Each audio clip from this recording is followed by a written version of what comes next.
या तबाह तो दिल्ली ने भी बहुत बिस्मिल, मगर खुदा की कसम लखनऊ ने लूट लिया। अब मैं एक कोटेशन पढ़ रहा हूं, ईश्वर नहीं है। अगर हमारे पास भी बुलबुल होती तो उस पर बैठकर जल्दी आ गए होते। कहें कबीर जाएगा वही, और जब से चेता तब से सही। उसके सामने उन्होंने जो सवाल किए, उस सवाल को मैं कोट करना चाहता हूं। पता नहीं ये मौका आगे लखनऊ में मिले कि न मिले पेरियार जयंती मनाने का, लेकिन इसका इस्तेमाल किया जाना चाहिए। तो अब देखिए, आपको भी नाली के गैस से चाय बनाता हुआ और गणेश जी को पहली प्लास्टिक सर्जरी कराता हुआ और उसके बाद सूरज को निकलता हुआ ही पढ़ेंगे आप, क्योंकि स्कूल कॉलेज विश्वविद्यालय बेच दिए गए। वो पेरियार जिन्होंने सामाजिक और सांस्कृतिक मूवमेंट चलाया, सेल्फ डिग्निटी मूवमेंट चलाया, आत्मसम्मान आंदोलन के साथ ब्लैक शर्ट मूवमेंट चलाया, इसलिए मुझे समाजवादी आंदोलन याद आता है। और उस समाजवादी आंदोलन में 100 से कम न 1000 से ज्यादा समाजवाद का यही तकाजा। वो जो समाजवाद था, जो डॉक्टर अंबेडकर का, लोहिया का, पेरियार का था, उसके बिना हमारी मुक्ति संभव नहीं है। दो बातें हैं मोटी मोटी, हमें चाहिए इज्जत रोटी। अब आज लोग कहते हैं कि बहुत बुरा वक्त है, बोलो मत, जेल में डाल देंगे।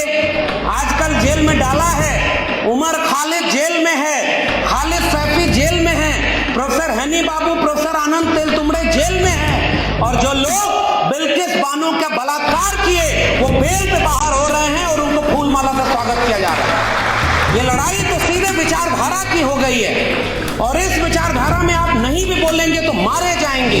उत्तर प्रदेश में राजनीति करने वाले लोग 24 के चुनाव के पहले एक घोषणा करें कि जब उत्तर भारत में सरकार इनकी होगी तो जो काम तमिलनाडु में 69% रिजर्वेशन का हुआ, जो अभी झारखंड में 77% का हो गया, उत्तर प्रदेश में हम 52% रिजर्वेशन ओबीसी को देंगे। और यहाँ 21% दलित आबादी है। कम से कम अपने राज्य में ये कहो कि आप दलितों, पिछड़ों, आदिवासियों का रिजर्वेशन 70 से 80% कर दोगे, आधा काम आपका आज हो जाएगा। सबसे बड़ी बात, वंचित, शोषित, कमेरा, पशुपालक, कामगार लोगों की 90% लोगों का भारत तब जाकर बनेगा जब अंबेडकर को पेरियार से, फूले को पेरियार से, ललई सिंह को पेरियार से और भगत सिंह को पेरियार से जोड़ करके हम एक बड़ी एका बनाएंगे। तो वो बुलडोजर भी रुकेगा जो संविधान और मंडल कमीशन के ऊपर चल रही भी बहुत बिस्मिल, मगर खुदा की कसम लखनऊ ने लूट लिया। सम्मानित मंच और इस सभागार में मौजूद आप सभी सम्मानित लोगों को मेरा क्रांतिकारी जय भीम, जय मंडल है, इंकलाब जिंदाबाद है। आज 17 सितंबर के दिन मैंने जो शेर पढ़ा है उसमें खुदा की कसम ली गई। अब मैं एक कोटेशन पढ़ रहा हूं, ईश्वर नहीं है, ईश्वर नहीं है, ईश्वर बिल्कुल नहीं है। जिसने ईश्वर को रचा वह बेवकूफ है।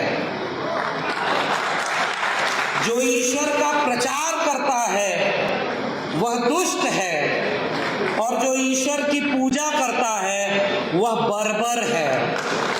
ये कोटेशन है ईवी रामास्वामी नायकर पेरियार का, जिनकी किताब रेफरेंस के लिए मैं साथ में लेकर आया हूं, क्योंकि ये बात जिनके लिए कही गई है वो लोग आज लखनऊ और दिल्ली के कुर्सियों पर बैठ करके वही काम कर रहे हैं जिसको पेरियार ने दुष्ट और बर्बर कहा। ये हिम्मत करने के लिए कि उत्तर भारत में और वो भी लखनऊ में सामाजिक क्रांति के अगुआ, कर्मकांड पाखंडवाद के तार्किक आलोचक, वैज्ञानिक दृष्टिकोण वाले और सामाजिक न्याय, लैंगिक न्याय, आर्थिक न्याय के सबसे मजबूत आवाज। पेरियार को लखनऊ में याद किया जाना मेरे लिए बहुत गर्व की बात है। और ये गर्व की बात इसलिए है, कबीर साहब का एक दोहा याद आता है कि कहें कबीर जाए दा बही और जबे से चेता तबे से सही। तो देर तो बहुत हो गई, नुकसान भी बहुत हुआ, मगर उम्मीद करता हूं कि ये जो आगाज है, कोशिश पहले भी की गई उत्तर भारत में। मैं मंच पर आया तो एक जीवनी मिली है पेरियार ललई सिंह यादव की, जिन्होंने उत्तर भारत में डॉक्टर अंबेडकर के साथ ईवी रामास्वामी नायकर पेरियार को यहाँ तक लाने का काम किया था, और जिसके लिए उनके अपने प्रदेश वालों ने, उनके घर वालों ने उनके साथ वो सलूक नहीं किया जो करना चाहिए था। इसलिए उस पूरे मिशन आंदोलन में उत्तर भारत, जिसे काऊ बेल्ट कहा, गोबर पट्टी कह दिया। अब ये न जाने तारीफ है कि आलोचना है कि आप गोबर पट्टी के लोग हैं, लेकिन उस उत्तर भारत को मैं जब भारत का नक्शा देखता हूं, जिसे राष्ट्र कहा जा रहा है, हम लोग थोड़ा देर से आए इसलिए वक्त आज कम मिला है, इसलिए बहुत कम बात बोलनी है। आना था जिस यातायात के माध्यम से, अगर हमारे पास भी बुलबुल होती तो उस पर बैठकर जल्दी आ गए होते। अब ऐसे दौर में बात करना है कि 56 इंच का शेर अब विदेश से चीता मंगवा रहा है, और उस पर टीवी चैनल बता रहे हैं कि अब चीता इस भारत का विकास करेगा। मगर इस मुल्क की अपनी बीमारियों का इलाज करने वाले, जो हजार साल की लाइलाज बीमारियां थी, उनका इलाज करने वाले जो शेर पैदा हुए, उन्हें आजादी के बाद दफन करने की कोशिश की गई। फिर किसका अमृत महोत्सव और किसका भारत है ये? मेरा सवाल है, अक्सर हम उत्तर भारत के लोग ये सोचते हैं कि उत्तर भारत ही पूरा भारत है। जैसे आजकल हिंदी दिवस मनाया गया तो हिंदी को आरोपित किया गया, और प्रोफेसर एक बोलने आए, उन्होंने कहा कि मैं चाइना जाता हूं, फ्रांस जाता हूं, तो लोग पूछते हैं कि आपके यहाँ तो कोई एक भाषा ही नहीं है। देखो, चाइना की चाइनीज है, फ्रांस की फ्रेंच है, आपके यहाँ हिंदी नहीं है, तो अब हमें हिंदी को एक देश की राष्ट्रभाषा बनाना चाहिए। आखिरी में मैंने उनसे कहा कि बिल्कुल ठीक है, आपको भी इस मिशन की शुरुआत तमिलनाडु से करनी चाहिए। इस बात को इसलिए कहना जरूरी है कि तमिलनाडु और दक्षिण भारत, जिसमें सामाजिक और सांस्कृतिक क्रांति की एक ऐसी परंपरा मिलती है जो हमारे यहाँ उत्तर भारत में थोड़ी बाधित हुई। दक्षिण भारत में नारायण गुरु बसवन्ना से लेकर अयंकली से लेकर लंबे फहरिस्त है।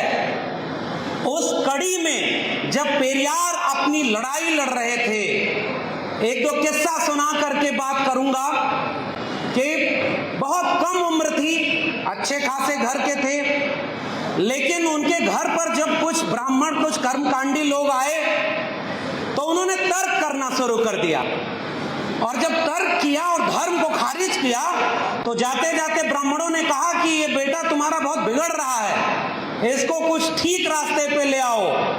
उन्होंने उनका स्कूल में एडमिशन करा दिया, और जब स्कूल में एडमिशन करा दिया तो पता चला अगली बार लड़ाई इस बात पर होने लगी कि अब इस घर में किसी देवी देवता की तस्वीर नहीं रहेगी, ईश्वर के खिलाफ सारी पढ़ाई उन्होंने करनी थी, और फिर स्कूल छुड़वा दिया।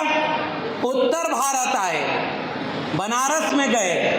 पेरियार बनारस जब जाते हैं तो दो वाकया होता है। एक कि जब वो जाते हैं एक जगह पानी पीने, तो उनसे पूछता है कि तुम कौन हो, एक कोई व्यक्ति था, वो कहते हैं कि मैं तुम्हारी भाषा में हिंदू ही हूं। तो उसने कहा जनेऊ दिखाओ। तो पेरियार ने कहा ये जनेऊ का क्या कॉन्सेप्ट है। अब जनेऊ वाली बात को मैं छोड़ देता हूं प्रोफेसर रतन लाल के लिए कि वो जनेऊ लीला का कॉन्सेप्ट आगे बताएंगे।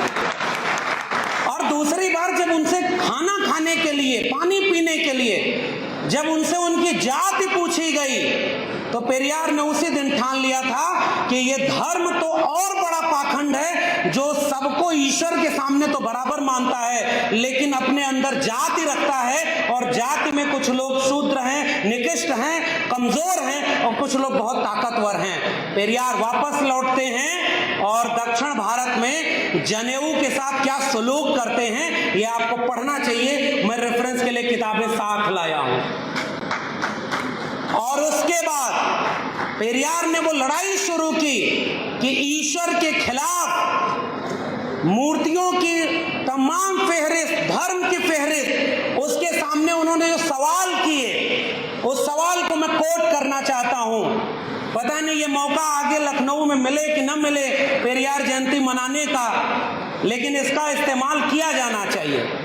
पेरियार ईश्वर के लिए लिखते हैं, क्या तुम कायर हो जो हमेशा छिपे रहते हो, किसी के सामने नहीं आते? क्या तुम खुशामद पसंद हो जो लोगों से दिन रात पूजा अर्चना करवाते हो? क्या तुम हमेशा भूखे रहते हो जो लोगों से मिठाई, दूध, घी आदि लेते रहते हो? क्या तुम मांसाहारी हो जो निर्बल पशुओं की बलि कराते हो? क्या तुम सोने के व्यापारी हो जो मंदिर में लाखों टन सोना दबाए हुए बैठे हो? क्या तुम व्यभिचारी हो कि मंदिर में देवदासियों को रखते हो? क्या तुम अंधे हो कि तुम्हें इस मुल्क के कमजोर गरीब लोग नहीं दिखते?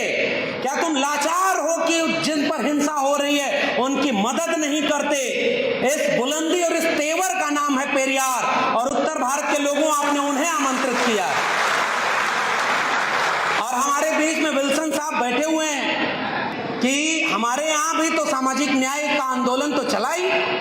मैं फिर से याद करूंगा मनवर कांशीराम को, जिन्होंने जब वाम सेफ और बहुजन आंदोलन को आगे बढ़ाया तो दो काम किया था। मैं पेरियार को एक सांस्कृतिक और सामाजिक आंदोलनकारी के रूप में याद कर रहा हूं। और उन्होंने जब उत्तर भारत में काम किया सर, तो Ambedkar on wheel and Periyar on wheel करके अंबेडकर मेला और पेरियार मेला लगाते थे। वो काम उत्तर भारत में कांशीराम जी ने किया। मगर अफसोस यही है कि जब वक्त लड़ने का आया तो उनके वारिस लोग ये कहने लगे कि हमारी सरकार बनेगी तो राम मंदिर का काम और तेज हम करवाएंगे।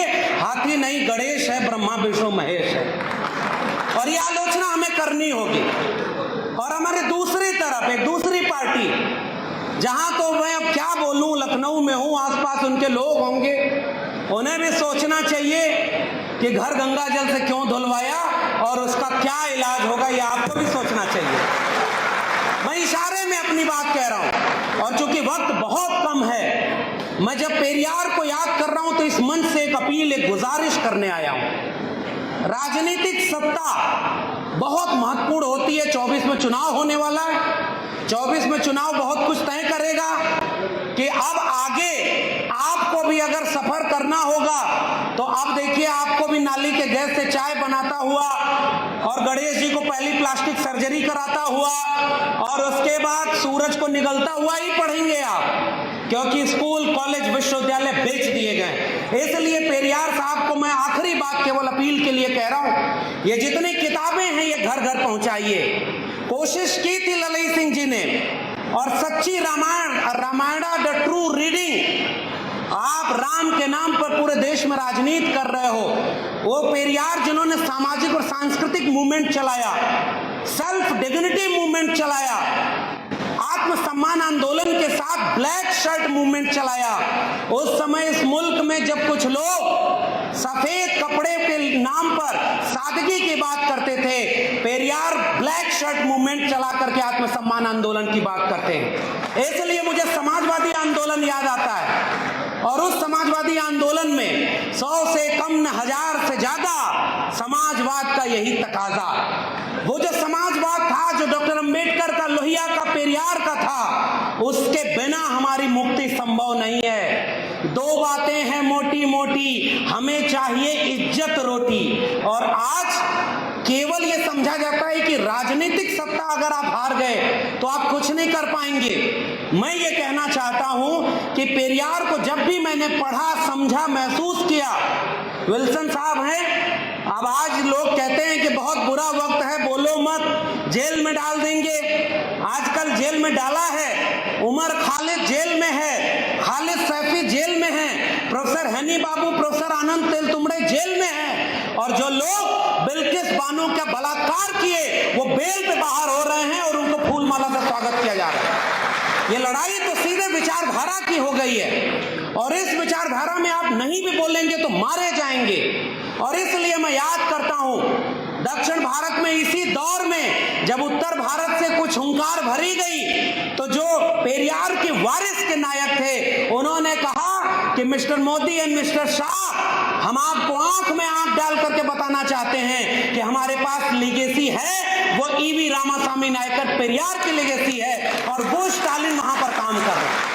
चाहे नीट में ओबीसी रिजर्वेशन की बात हो, चाहे 13 पॉइंट रोस्टर की बात हो, चाहे अभी मंदिर में पुजारी बनने की बात हो, और मंदिर के सारे, अभी मैं पढ़ रहा था इतिहास सर, जब वहां अन्ना की सरकार बनी 1967 से 70 के बीच का बात है, जब उत्तर प्रदेश में महामना रामस्वरूप वर्मा मनुस्मृति जला रहे थे और रामायण और रामचरितमानस का विरोध कर रहे थे, उस समय दक्षिण में अन्ना ने एक सरकारी आदेश पारित किया था कि चूंकि ये भारत के धर्मनिरपेक्ष है, इसलिए किसी भी सरकारी ऑफिस में किसी देवी देवता की तस्वीर मूर्ति नहीं होनी चाहिए, और उन्होंने सारी वापस करा दी।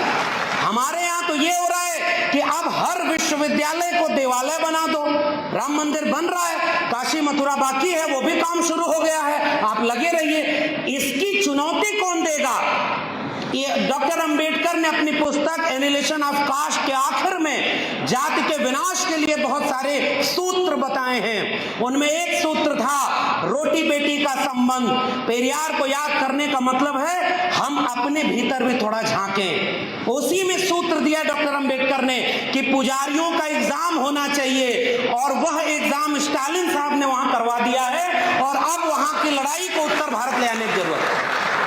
अब हमारे यहाँ भी कुछ लोगों को यह समझाना होगा कि साहब नहीं कुछ कर रहे हो, आप परशुराम का परसा भी पकड़ रहे हो, आप मंदिर और हिंदू की बात कर रहे हो, फिर भी आपको सत्ता अगर नहीं मिली तो कुछ वादे कर दो।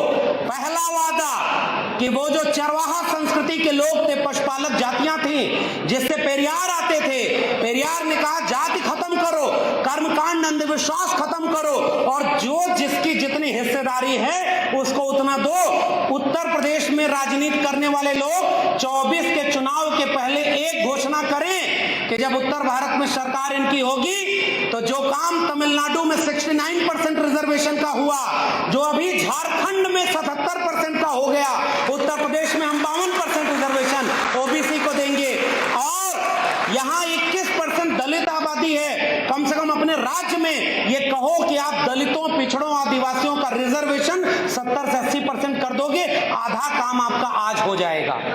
और इसलिए मैं आपसे अपील करने आया हूं, थोड़ा जागने का वक्त है। ये गुजारिश, ये बहुत बड़ा आयोजन है मेरे लिए, क्योंकि लखनऊ में, उत्तर प्रदेश में, और वो भी आजकल के माहौल में, ये तो सरकारी बिल्डिंग है, नहीं तो इस पर भी कल बुलडोजर चल जाए, कोई भरोसा नहीं।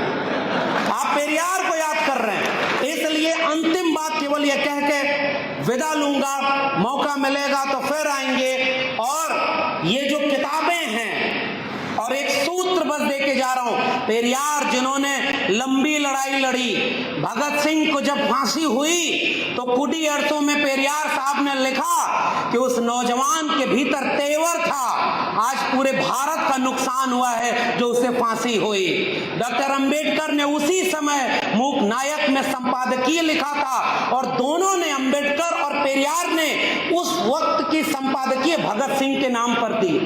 इसी तरह से जो काम जेंडर के लिए हुआ कि महिलाओं, ये जो आभूषण तुम पहनती हो ये तुम्हारे लिए बेड़ियां हैं, राम से लेकर के तमाम देवी देवताओं की तस्वीरों को जलाया, मत वो तेवर अपनाइए, आप नहीं कर सकते, क्योंकि हमारे यहाँ तो हमारे ही लोग कांवड़ हो रहे हैं। हमें अभी समय लगेगा, लेकिन वह क्रांति जो मैं चाहता हूं वो राजनीति के भरोसे नहीं आने वाली।